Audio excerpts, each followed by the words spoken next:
இந்த புயலுக்கு பின் அமைதி ஆர்ப்பரிப்பு ஆரவாரம்னு நம்மளுடைய கொடிக்கு பின்னாடியும் ஒரு இன்ட்ரெஸ்டிங்கான ஒரு வரலாற்று குறிப்பு ஒன்று இருக்கு.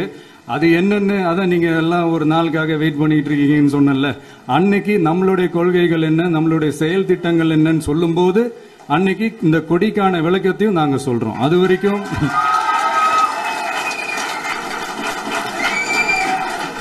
ஒரு சந்தோஷமா ஒரு கெத்தா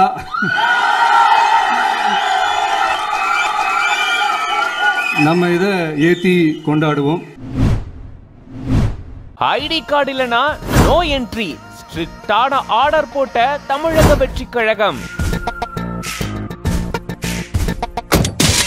செல்போன் பயன்படுத்தக்கூடாது, முக்கிய நிர்வாகிகளுக்கு மட்டும்தான் அழைப்பு அப்படின்னு இந்த மாதிரியான கட்டுப்பாடுகளை விதிச்சிருக்கு தமிழக வெற்றி கழகம்.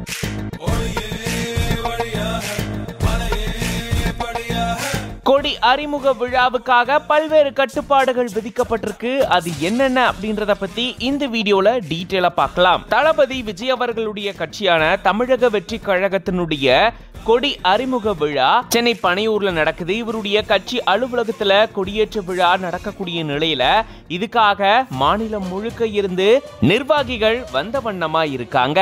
இந்த நிலையில தான் கிட்டத்தட்ட மாநில மற்றும் மாவட்ட அளவுல 300 நிர்வாகிகளுக்கு அழைப்பு விடுக்கப்பட்டதா கூறப்படுது.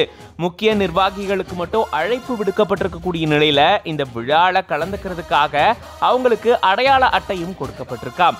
அப்படி இங்க வரக்கூடிய முக்கிய நிர்வாகிகள் அடையாள அட்டை இல்லாம உள்ள வந்தா அவங்களுக்கு அனுமதி மறுக்கப்படும் அப்படின்னு சொல்லப்பட்டிருக்கு. அதனால அடையாள அட்டை அப்படின்றது ரொம்ப ரொம்ப முக்கியமான ஒண்ணா இருக்கு. ஐடி கார்டு இல்ல அப்படின்னா கண்டிப்பா அனுமதி இல்ல அப்படின்னு சொல்லப்பட்டிருக்கு. அதே போல தளபதி விஜய் அவர்களுடைய நிகழ்ச்சிகள்ல செல்போனுக்கு அனுமதி கிடையாது. இங்க கலந்துக்க இருக்கக்கூடிய நிர்வாகிகளுக்கும் செல்போன் பாத்தீங்கன்னா அனுமதி மறுக்கப்பட்டிருக்கு. இது மட்டும் இல்லாம இந்த கட்சி அலுவலகம் அமைஞ்சிருக்கக்கூடிய பகுதியில பாத்தீங்கன்னா தெருக்கள்ல வெளியாட்கள் வர்றதுக்கும் அனுமதி மறுக்கப்பட்டிருக்கு. நிர்வாகிகள் இங்க வரணும்னா கூட அடையாள அட்டைய கண்டிப்பா காட்டணும் அப்படின்னு சொல்லப்பட்டிருக்கு. கொடி அறிமுக விழால கொடியேற்றி வைக்கிறதன் மூலமா கட்சி கொடியா அறிமுகப்படுத்தி வைக்கிறாரு தளபதி விஜய் அவர்கள். அது மட்டும் இல்லாம பாடலாசிரியர் விவேக் அவர்களுடைய வரிகள்ல கட்சியினுடைய கொள்கை பாடலும் அறிமுகப்படுத்தப்பட இருக்கு.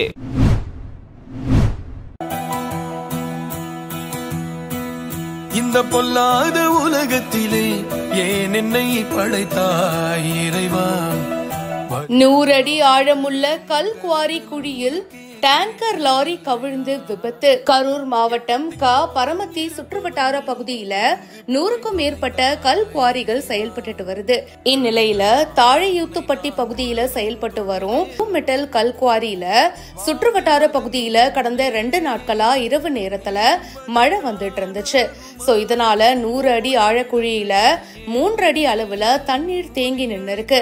இதை எடுக்கிறதுக்காக நாகப்பட்டினம் ஆயங்குடி பள்ளம் பகுதியை சேர்ந்த சுதாகர் அப்படின்ற ஓட்டுநரை பணியில ஈடுபடுத்தி இருக்காங்கன்னு சொல்லப்படுது. தண்ணீரை எடுக்கிறதுக்காக 22,000 லிட்டர் கொள்ளளவு கொண்ட லாரியில தண்ணீரை நிரப்பிட்டு மேல லாரி வந்துட்டு இருந்தது. அப்போ எதிர்பாராத விதமா 75 அடி உயரத்துல இருந்து லாரி பாறைக்குள்ள கவிழ்ந்து விபத்துக்குள்ளாயிருக்கு.